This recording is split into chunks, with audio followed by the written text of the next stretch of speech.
This video features materials protected by the fair use guidelines of Section 107 of the Copyright Act. All rights reserved to the copyright owners. Opinions expressed within the content are solely the authors and do not reflect the opinions and beliefs of the website or its affiliates. A company is not responsible for any damage or harm caused by the use of its equipment and machineries. This video was created for informational and educational purposes only, and that watching it does not create a professional relationship with you or can replace receiving advice from a professional that is familiar with their personal circumstances. This video is all about maintenance inspection procedures for valve major parts and replacement of expendable parts. To operate the self-jigtor in normal condition at all times, it is necessary to open and clean the valve at regular intervals.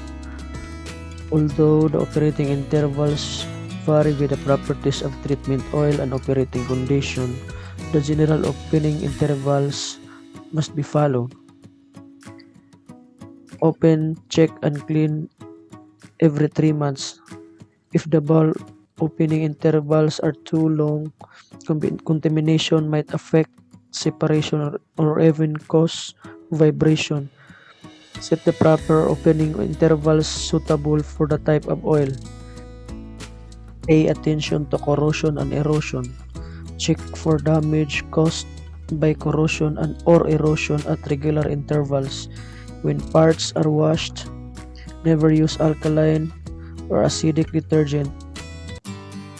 Clean the distributor. If the top end of the key is deformed, correct it or replace. Check the threaded portion for scratches. Check the knock pin for deformation.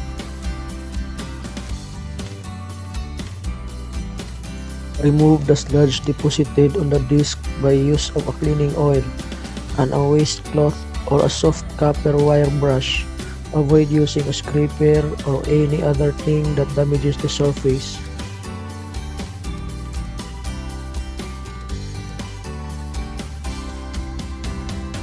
Clean the main cylinder. Remove the O-ring, clean the O-ring groove, and if the O-ring groove is rough, make repairs with an emery cloth. Clean the bowl hood.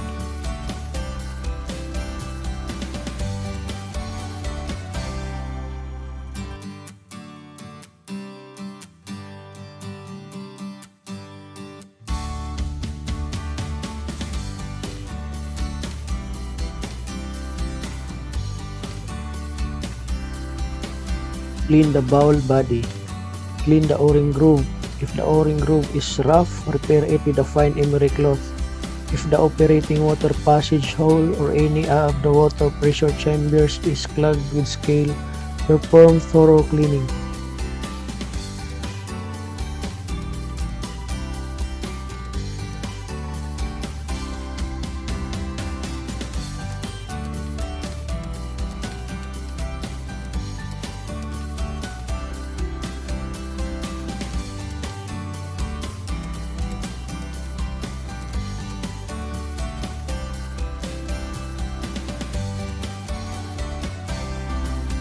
Clean the heavy liquid chamber, inlet pipe, impeller 1, impeller 2, gravity disc, light liquid chamber, and bowl nut.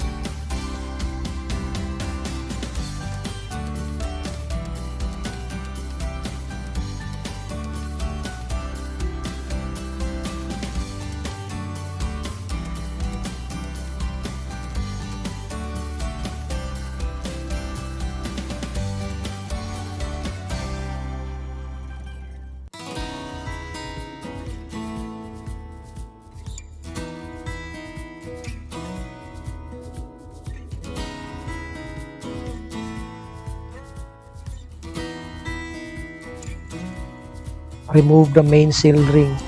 Take care not to damage its bowl hood side groove, especially the side surface.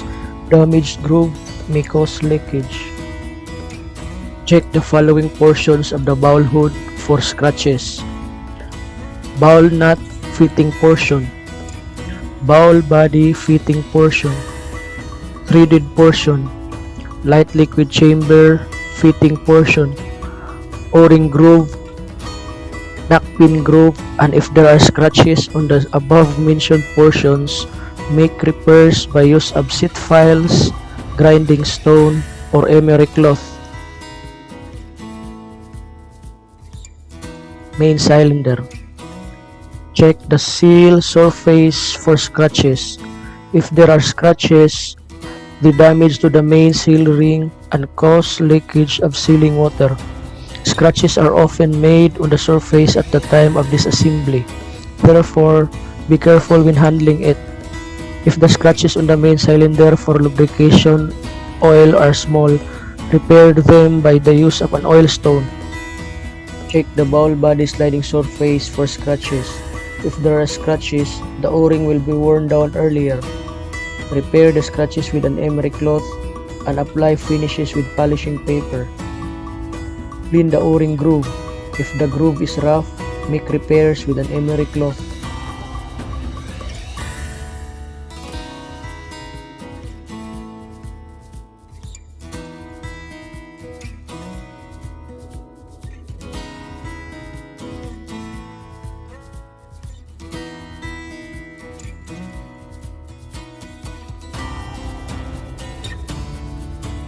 Main seal ring installation procedures.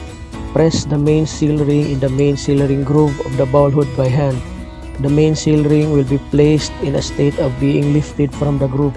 Put a flat plate over across the main seal ring and evenly hammer it down into place approximately 0.5 to 1.0 mm off the bottom. If the sheet surface of the main seal ring is wavy, oil leakage will happen.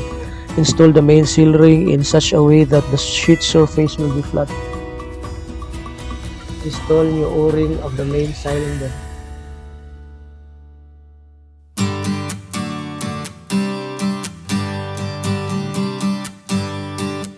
Check the fitted portions of the bowl body, bowl bush, and the condition of contact with the vertical shaft. Check to ensure that the contact area of the contact surface is more than 2/3 of the hole.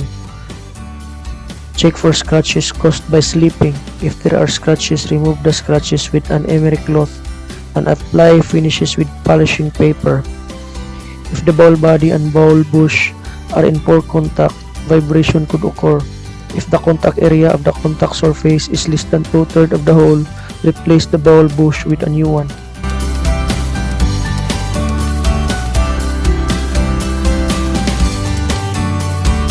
Check the valve guide and bowl body sliding surfaces for scratches. If there are small scratches, make repairs with an oil stone or something else. When the pilot valve assembly is disassembled and reassembled, take care not to damage the o-ring. Apply a lubricant to the sliding surfaces for easier reassembly. Check the seal surface for scratches. If there are small scratches, make repairs with an oil stone or emery cloth. Take the valve sheet out from the valve guide and clean and carefully check the seal surface carefully. If the valve sheet has caught a foreign substance or is deformed 0.3 mm or more, replace it with a new one. After cleaning and before installing in the bowl, complete the pilot valve assembly and check to ensure that pilot valve is moved smoothly by hand. Please don't forget to like, subscribe, and hit the notification bell for more updates for the part 3 of this video. Thank you.